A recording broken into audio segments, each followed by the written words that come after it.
Il me revient l'honneur et le plaisir de vous parler de certains traits saillants de cette personnalité exceptionnelle dont la vie a été présentée en images tout à l'heure.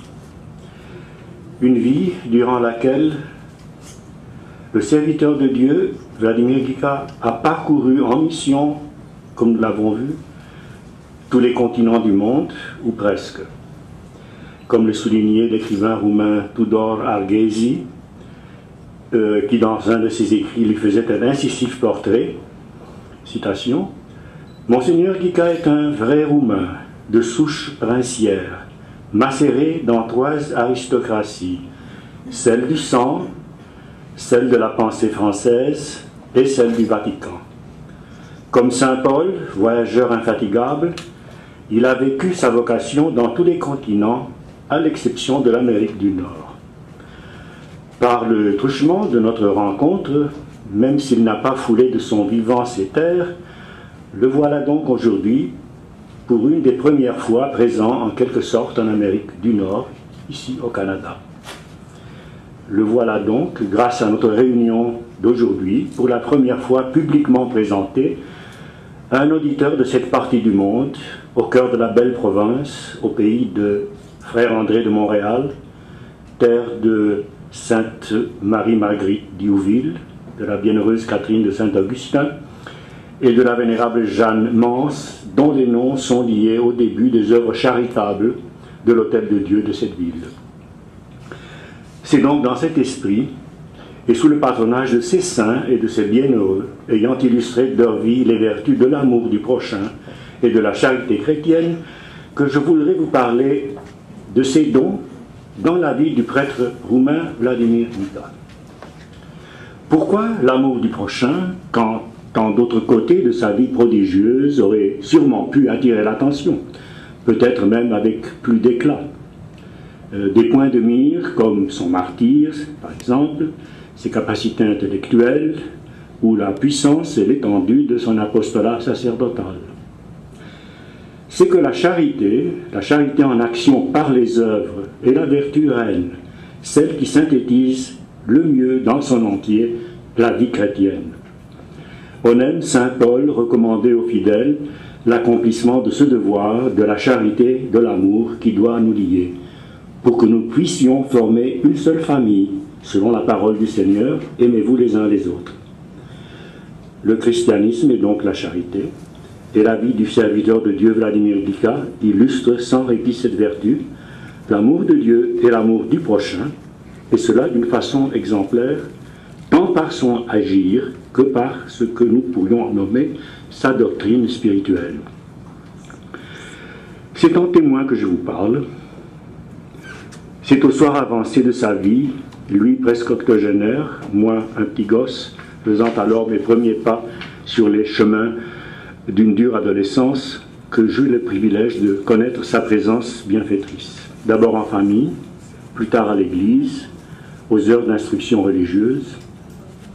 Pendant ces lointaines années, en dépit de l'immaturité de mon âge, Monseigneur Guica fut pour moi un père spirituel, un catéchiste d'exception, un confesseur.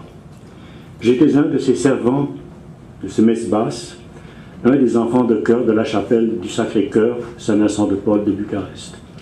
Une enclave encore tolérée, pas pour longtemps, par le régime stalinien des années 50 en Roumanie. Cette petite communauté d'alors, dont Monseigneur Guica, par la force de sa personnalité, fut jusqu'à sa brutale arrestation la clé de voûte. Je suis aussi un de ceux qui eurent le privilège de le rencontrer pour une toute dernière fois avant l'emprisonnement, la veille même de sa disparition aux mains de ses tortionnaires.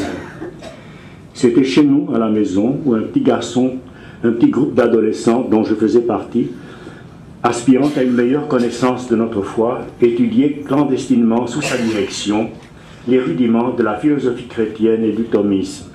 C'était en novembre 1952, juste avant son arrestation.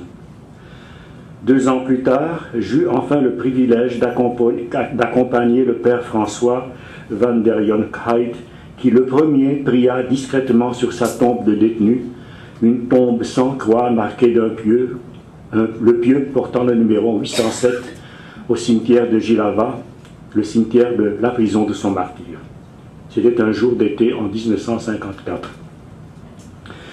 Les reliques de sa dépouille mortelle reposent à présent à Bucarest, enterrées finalement en place d'honneur auprès des dépouilles de quelques-uns de ses ancêtres au cimetière Belou, où de nos jours, la dernière place de son repos est devenue lieu de pèlerinage et de prière. Pardonnez-moi cette digression, ce n'est sûrement pas au sujet de mes souvenirs d'enfance et de jeunesse, ou de son œuvre éducatrice, ou de ses voyages que je me propose de vous parler ici, mais de la clé de voûte de toute vie chrétienne présente dans la vie de ce grand cœur, de sa charité, de son amour du prochain dans l'action et dans les œuvres mises au service de ses semblables, surtout des pauvres, des souffrants, des vulnérables, des prisonniers, des dépourvus. C'est en effet de cet amour concret du prochain dans l'amour de Dieu, de ce visage du Christ dans l'objet premier de la charité chrétienne, que nous parle le plus abondamment la vie de Monseigneur Vladimir Guica. Permettez-moi encore une digression. Élevons pour un instant en esprit nos regards vers celui qui nous enseigna le premier ce devoir envers le prochain, le Christ, pour nous poser une question à laquelle, en contemplant tant de fois nos icônes, tout chrétien aura sa façon personnelle de répondre. À quoi physiquement ressemblait Jésus? Les représentations du visage de Jésus à travers les âges témoignent d'un rayonnement offrant des repères d'une unité frappante. Comme le rappelait l'écrivain français François Mauriac, toutes les images du Christ que créèrent les peintres à travers les âges procèdent d'une façon singulière du dessin mystérieux enseveli dans le suaire de Turin. Et à même titre, on pourrait ajouter de l'empreinte sanglante du sudarium conservé en Espagne à Oviedo. Un critique de l'agnosticisme moderne, l'espagnol Juan Ignacio Moreno, disait au sujet de cette mystérieuse relique qu'il y voyait, je cite, « une lettre d'amour envoyée par Dieu à notre temps, une lettre enfermant dans son secret une discrète provocation posée à l'orgueil de ceux qui ont fait du savoir humain et de ses conquêtes de la technologie une idole. » Par-delà donc des variations de style, des variations humaines, la conclusion qui s'impose est que toutes les icônes du Christ, à travers le monde, ont réellement eu pour point de départ, fait symbolique, l'image faite de sang et de sueur de ces saintes reliques. Non pas une peinture majestueuse, non pas une statue, non pas quelque image du Christ triomphant, mais l'humble figure de celui qu'avait décrit le prophète Isaïe, l'homme des douleurs, le Fils de l'homme, le Christ supplicié, ayant donné sa vie pour l'amour des hommes.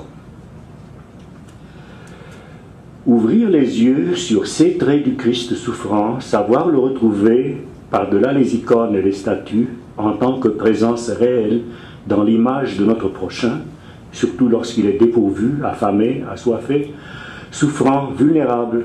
Voilà en effet une des manières palpables, toujours nouvelles, toujours incitantes à l'action, une manière, dis-je, de retrouver d'une autre façon l'image du divin Sauveur dans la personne de nos semblables. Autrement dit, de le voir et de l'aimer dans notre prochain, éprouvé par l'indigence. C'est dans ce sens qu'un passage d'une récente encyclique, Dieu est amour, dont je cite, semble particulièrement à propos. Seul le service du prochain ouvre nos yeux sur ce que Dieu fait pour nous et sur sa manière à lui de m'aimer. Les saints, par exemple la bienheureuse Thérèse de Calcutta, ont puisé dans leur rencontre avec le Seigneur dans l'Eucharistie la capacité d'aimer le prochain d'une façon toujours nouvelle. Cet appel au service des autres évoquait quelques autres exemples de la façon dont, à travers l'histoire, les saints dont nous vénérons la mémoire ont su voir le visage du Christ dans le visage souffrant de leur prochain. J'étais nu et vous m'avez habillé, j'ai eu soif et vous m'avez donné à boire, j'étais affamé et vous m'avez nourri. Chaque fois que vous l'avez fait à l'un de ces petits, de mes frères, c'est à moi que vous l'avez fait. C'est donc de cet esprit de la charité chrétienne, ayant animé ces saints modèles, que nous parlons ici, évoquant la contribution du prince et du prêtre Vladimir Guica. Il tâchait de voir le Christ dans chacun de ses semblables endoloris par la maladie et les épreuves. Il pratiqua ses vertus sans décourager. Ce credo, on le retrouve dans ce qu'il a écrit sur l'amour du prochain, la liturgie du prochain et la visite des pauvres. Et à même titre dans ses sermons et ses conférences où il parlait de ce qu'il ne se lassait pas d'appeler la théologie du besoin. Quelle que soit la rencontre providentielle qui met un besoin sur notre route, elle est là une visite de Dieu qui nous apparaît, soulignait-il. Dans l'esprit de la spiritualité de l'un de ses saints favoris, un des grands saints de l'Église de l'Orient, vénéré par nos deux églises, Saint Jean Chrysostome, cette théologie du besoin, autrement dit du saint devoir de secourir les indigences de nos semblables, Vladimir Guica l'a rapporté à la théologie du corps du Christ, à la fois corps eucharistique et corps mystique. D'une part, en effet, l'Église, ou le Fils de Dieu, l'amour de Dieu est incarné et présent à l'autel sous les espèces de son propre corps et de son sang. D'autre part, dans la personne vivante des membres souffrants de son corps mystique, qui, à leur propre façon, y sont présents et participent à sa passion. Vladimir Guica y voyait, et je cite, une façon d'exercer un sacerdoce que le Nouveau Testament et les conciles ont concédé à tout chrétien laïque. Dans sa tâche vis-à-vis des pauvres, il y a comme un reflet de toute l'action du prêtre dans l'Église, depuis la charge des âmes et la distribution des biens temporels et spirituels, jusqu'au sacrement régénérateur de l'aumône, à l'Eucharistie de la parole de Dieu. Pour notre bonheur et celui de nos frères, écrivait-il encore dans la liturgie du prochain, nous avons à croire pleinement, comme les autres paroles de Dieu, cette parole de l'Évangile, l'exercice de la présence réelle de Jésus dans la misère d'autrui, est fondé sur cette parole que nous croyons, ici comme ailleurs, avec le genre de créance absolue, qui est la marque de l'Église de vérité, et la voix même du Saint-Esprit. En elle, comme en nous, voix qui ne peut parler qu'à la façon d'un vrai Dieu, avec tout l'absolu de Dieu. L'homme-Dieu nous l'a dit en langage humain, avec son autorité divine et le sens de son éternité. Et encore, Vladimir Guica, double et mystérieuse liturgie. Du côté du pauvre, voyant venir à lui le Christ sous les espèces de frères secourables, du côté du bienfaiteur, voyant apparaître dans le pauvre le Christ souffrant sur lequel lui, le bienfaiteur, se penche. C'est une page de l'histoire des profondeurs de sa spiritualité que nous livrent ces réflexions de Monseigneur Guica, prince devenu prêtre, ami des pauvres, ami des souffrants et des dénués. On y voit la façon dont il assuma sa vocation d'homme et de pasteur, par l'attention qu'il porta à l'âme humaine dans la communion des saints, dans les sources profondes du corps mystique du Christ, dans la richesse de ses filons les plus intimes. Vladimir Guica se révèle ainsi véritablement un prince de l'âme humaine, selon l'expression de Monseigneur Charles Molette, l'un de ses biographes. Prince de l'âme humaine, écrit-il, Vladimir Guica l'est en parole et en acte, car il a le souci de la formation des âmes à travers le dévouement au corps. Par quelle voie, concrètement, peut-on remplir ce devoir de la formation des âmes à travers le dévouement au corps? Avant toute chose, par le souci permanent du prochain, et en particulier de nos semblables éprouvés. Au moyen de quels gestes palpables, fondés sur les paroles de l'Évangile, nous mettre à même de remplir notre tâche, interrogeait-il encore dans la liturgie du prochain. Citation. Par la substitution du Christ unique, immuable et parfait, au prochain imparfait, variable et multiple. Par la sainte obsession de sa présence véritable en autrui, en cet autrui surtout où, par la souffrance qui le soustrait aux conventions de notre vie et l'associe à l'expiation ou à la rédemption, Et par la pauvreté qui le dépouille et le fait plus simplement homme, on peut plus facilement retrouver l'homme-Dieu. Fin de citation. Aux Dames de la Charité que Vladimir Glica avait réunies à Bucarest pour assister les pauvres, il voulait révéler le vrai visage de Dieu qui est amour, et dans cet esprit, tâcher d'être secourable à tous. Encore laïque, comme nous l'avons vu, Vladimir Glica fut un émule moderne de saint dont nous parlions plus haut, un disciple entre autres de saint Vincent de Paul, son maître en service du prochain, comme le soulignait un de ses biographes, Jean Doja, dont nous avons vu le portrait tout à l'heure. Ce fut pour Vladimir Glica son côté pratique, toute énergie et persévérance. Ce thème de la pratique de la charité revient d'ailleurs dans les méditations et les exhortations de Vladimir Glica. Il se retrouve évoqué dans ses détails dans La visite des pauvres, un ouvrage où Vladimir Glica précise et clarifie la notion et l'essence concrète de la charité envers cet alter ego du Christ qui est notre prochain souffrant. Un certain passage nous semble particulièrement éloquent pour la façon dont la pensée du serviteur de Dieu se faisait écho avant-coureur de certaines réflexions que nous retrouvons de nos jours dans l'encyclique Dieu est amour, touchant à certaines ambiguïtés du langage moderne et contemporain. Au sujet de l'amour, citation, nous rencontrons avant tout un problème de langage.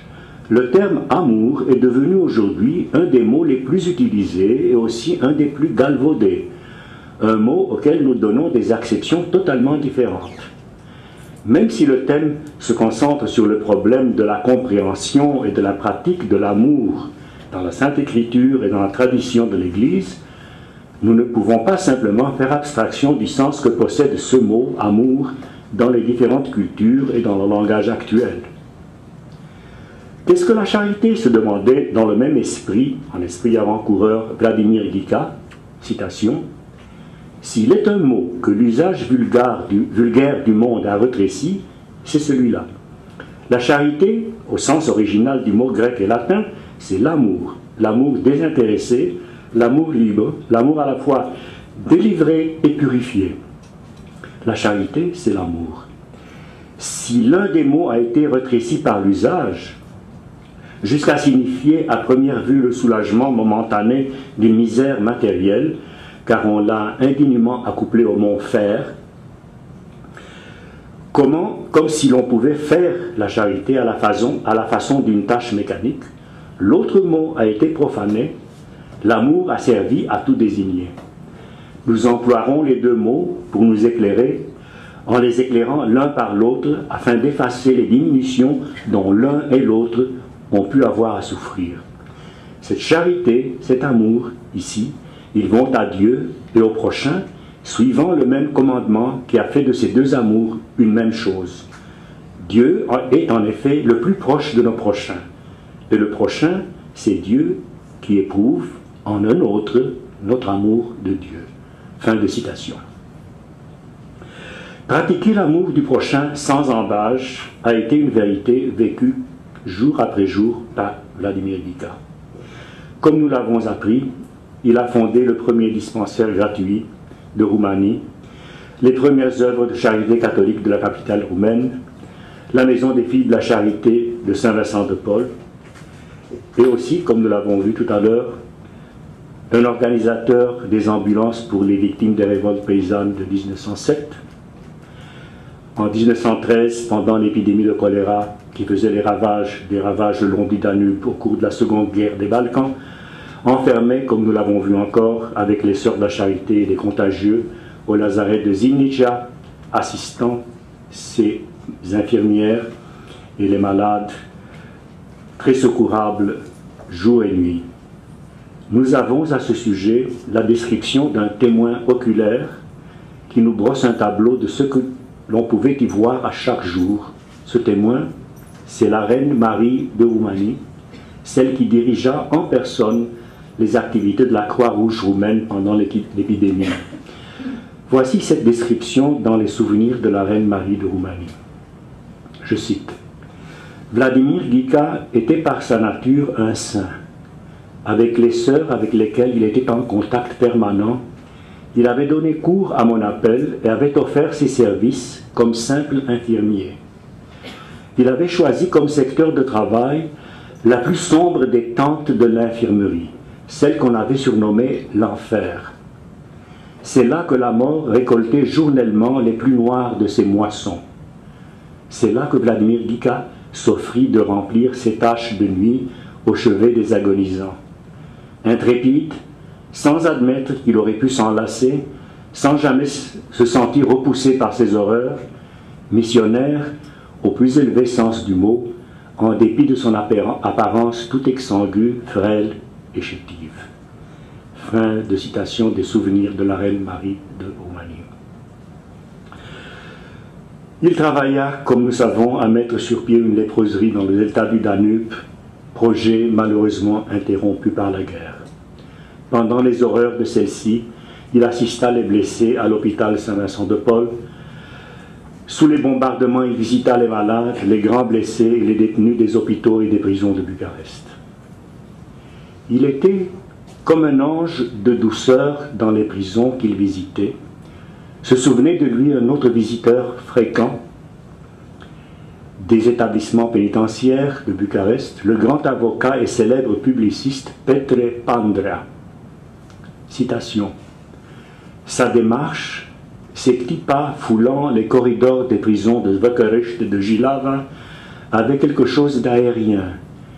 Il venait apporter aux détenus de la consolation, des petits paquets de ravitaillement, des vêtements, des crucifixes, des petits livres de prière, les distribuant à tous sans distinction de confession, de classe ou de race. Son exemple ravivait en moi l'image du bon samaritain. Elle me rappelait les valeurs inestimables de la charité. Elle ne cessait de réveiller en moi la corde de la pitié, de la miséricorde. Fin de citation. C'est ainsi que Monseigneur Guica se consacra pendant les dernières années de sa vie d'apôtre au service des éprouvés et des dépourvus, dont le nombre allait continuer de s'accroître après la conquête du pouvoir par le régime communiste athée imposé à la Roumanie après la guerre. C'est un poignant et cuisant paradoxe que celui qui avait été, avant le changement de régime, un visitateur assidu, persévérant et charitable de tant de détenus, allait lui-même finir sa propre vie en détenu, lui-même forçat dans une de ces mêmes prisons, enfermé là par les ennemis de l'Église, puni par les sans-dieux pour son amour de Dieu et de ses semblables. Arrêté et emprisonné pour sa fidélité à sa foi et à l'Église, il continua au bagne des persécutés son apostolat lumineux auprès de ses co-détenus jusqu'à sa mort de martyr survenue à Jihlava en mai 1954. Pour nous autres, ses émules et ses frères, il y a bien sûr maintes manières de nous poser humblement la question comment personnellement mieux pratiquer l'amour du prochain, comment mieux voir le visage du Christ dans notre prochain souffrant, comment mieux aimer Dieu dans notre semblable dépourvu et abandonné. L'exemple de Monseigneur Vladimir Guica, dont la popularité posthume en Roumanie et d'ailleurs dans le monde ne fait que croître de nos jours, ce qui présage sa béatification, cet exemple, dis-je, vient illuminer à la façon d'un étincelant signe avant-coureur une des vérités les plus attachantes proclamées dans l'encyclique dont nous parlions plus tôt. Dieu est amour. Car Dieu est amour, et c'est dans cet esprit d'amour, citation, que la vie des saints ne comporte pas seulement leur biographie terrestre, mais aussi leur vie et leur agir en Dieu après la mort. Chez les saints, il devient évident que celui qui va vers Dieu ne s'éloigne pas des hommes, mais qu'il se rend, au contraire, vraiment proche d'eux. L'histoire, disait Monseigneur Guica, l'histoire est faite de messages et de missions. Dans notre monde où, sans répit, plus inquiétant que jamais, on retrouve un peu partout le signe de Caïn, le contraire de l'amour et de la charité, le signe aujourd'hui mondialisé de la rapine, de la cupidité, de la haine, des vengeances, de l'intolérance, du meurtre, des guerres, des centaines de milliers d'êtres humains affamés, détenus, déplacés, en quête d'abri ou proie au désespoir. Permettez-moi de citer quelques mots de Vladimir Guica encourageant au devoir d'agir. C'est un appel qu'il lançait encore tout jeune homme à ses contemporains d'hier, d'aujourd'hui, de toujours, les invitant, je cite, à crier si fort la vérité chrétienne que les plus sourds l'entendront, de mettre si fort à l'œuvre de nos âmes, de mettre si fort à l'œuvre nos âmes que les plus durs en seront émus, d'agir et de vouloir tant et tant qu'avec la grâce de Dieu, quelque chose en sera changé dans le monde. Vladimir Guica écrivait ces lignes à l'âge de 25 ans.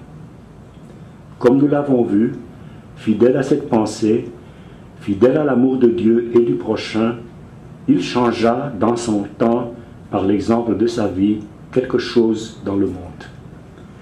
C'est d'ailleurs bien lui qui disait « Ne peut-on pas espérer quelque chose quand on est avec celui qui peut tout ?» Je vous remercie.